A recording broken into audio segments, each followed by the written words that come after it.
Hi guys, my name is Paul Ogden. I'm age 65, married with two grown-up children, and I'm from Manchester in the northwest of England.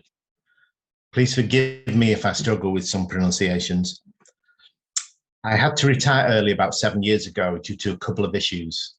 I'd like to share my journey with you, but I won't disclose any conditions just yet, so you can experience it in real time, if you know what I mean. Firstly, for context, let me say that in the UK, it feels pretty much like a desert as far as awareness of knowledge and treatment of Ehlers-Danlos goes, apart from the Ehlers-Danlos website, of course. As a young boy, age 6 or 7, I had a couple of fainting issues in school assembly, but I grew out of them. Then a couple of years later, dizzy spells on waking. That was explained as an infection in my inner ear, and it eventually cleared up. I had a few party tricks at the time that consisted of being able to put my feet behind my head and get into suitcases. I frightened my brother when he came to go away once and he opened his suitcase and found me inside. Back then it was called being double jointed and it was entertaining. After that, things were pretty normal. I was very sporty and fit. I played football. That's soccer for you new world types. Gymnastics, handball, hiking, and a few others. I always had bags of energy and stamina. I'm about 5'10", and when playing football, I could outjump much taller guys to head the ball, which I did a lot of, unfortunately. Back then, in those situations, it felt like my legs were extendable. Through my 30s and 40s, I enjoyed good health. I never smoked. I still played football. I walked in my favorite hills. I always had normal blood pressure, heart rate, and cholesterol. Then about age 50, the wind started to go out my sails. I ruptured my ACL in my right knee due to a partial dislocation. I started to get breathless, bending over to tie my shoes. My lungs were checked and nothing was found. Then acid reflux and problems with some foods and liquids. A gastroscopy revealed no issues, apart from the fact I had virtually no gag reflex. The doctor asked if I'd been a sword swallower in a previous life. Then a manometry revealed dysmotility, revealing that most parts of my digestive system were communicating. Other than that, nothing else. After that, the breathing in certain situations became worse. I spent 2 years being investigated by the Northwest Lung Centre here, but they found nothing, just some old scarring, yet still diagnosed me with interstitial lung disease. It didn't make sense to me. About that time as well, as the doctors were treating everything separately, I started thinking for myself, what connects all these things? Blood, nerves, both? Then the tiredness really kicks in, and I'm referred to a chronic fatigue unit for a couple of years, whilst all the other stuff was going on. I start with syncope feelings, brain fog, and concentration issues. It's 2016, and I reluctantly take the decision to finish work. We sell our family home of 35 years and move outside the city to consolidate our finances. I felt at this time that something was coming, but I'm powerless to do anything about it. Are you frustrated yet? Because I was. Then I get my first curveball. Next up is cardiology. I'm looking for evidence of postural hypertension.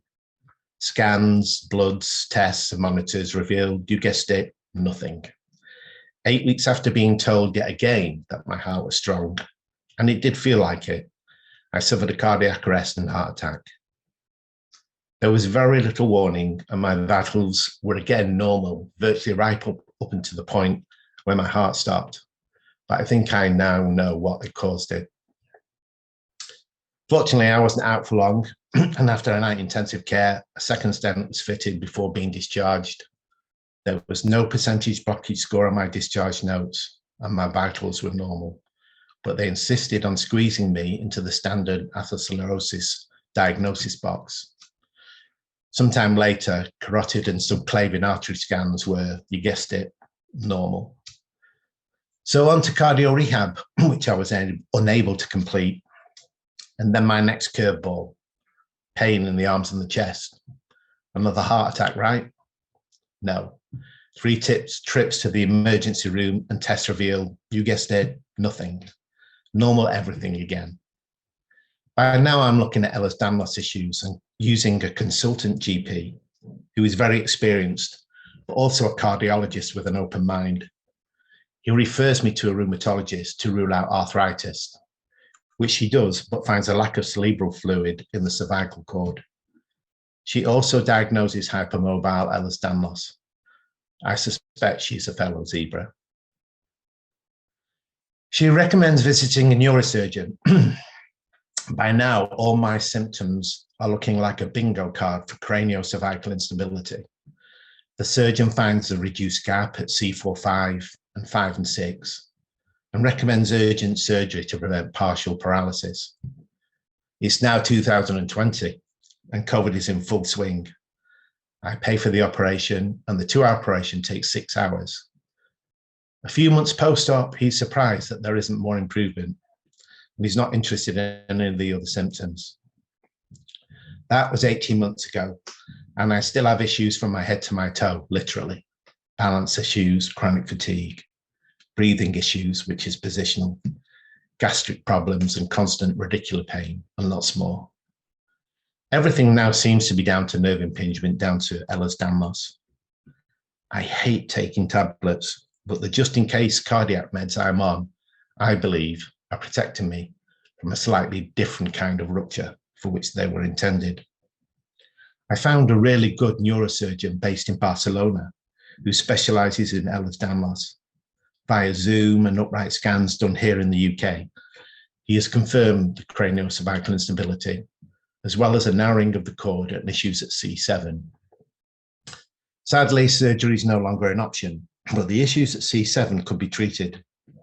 I'm also seeing a brilliant neurological physiotherapist who is relieving the pressure on the optic nerve, which is helping a number of symptoms in my head.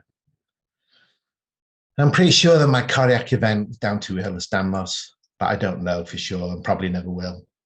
Genetic testing is also pretty rare in the UK. I wish I looked more ill. I've been told I look okay, so there can't be anything wrong with me. I tell them I look this way just before my heart stopped. As the Ehlers-Danlos website tells you, it's a lonely journey where you feel no one is on your side or rooting for you. Sometimes you have to use all your backup reserves of energy just to take an interest. I've forgiven myself for not spotting things earlier. I've been told a few times I have a high pain threshold, and whilst that hasn't helped over the years, it's made trips to the dentist a little easier. The faith and trust in authority that the doctors enjoy, excuse me, and that is eroded over time for you, is shared by your loved ones who have the same trust and wonder why you question the 3rd or 4th investigation and think it's in your mind. It can be hurtful and frustrating, but they don't mean it. So you try to protect them from not sharing too much. I think I know more about my condition than most cardiologists, gastroenterologists, lung doctors, neurosurgeons, and radiologists here in the UK, and that sounds pompous and ridiculous. But I know what pushes my buttons and I can cope at the moment. Thanks to the Ehlers-Danlos website, other publications, and my fellow zebras, I think I know what's coming, and that's a comfort, and I can plan. It's a shame it's taken 7 years. My focus is now my kids who are in their early 30s and both displaying different symptoms of Ehlers-Danlos. I've tried to help them be aware and vigilant and what help to seek if their symptoms start to interfere with everyday life without being afraid to live life to the full. I miss walking and doing things for my kids. My arms and hands are pretty useless now, but I can still hug. There is a payback for anything I choose to do, but I concentrate on what I can enjoy and do more of it. My hope is that somehow the medical community in the UK can catch up and take Ehlers-Danlos seriously, but it would mean professionals questioning themselves and seeking knowledge and not treating Ehlers-Danlos as the Lord Voldemort of medicine. It's okay to acknowledge its existence and speak its name. There is so much more to tell you, and it's frustrating to have so much knowledge and not to have anyone or place to impart it. I imagine a database in the future where you can tick the symptom boxes and it tells you what you have, but I know it's not that simple.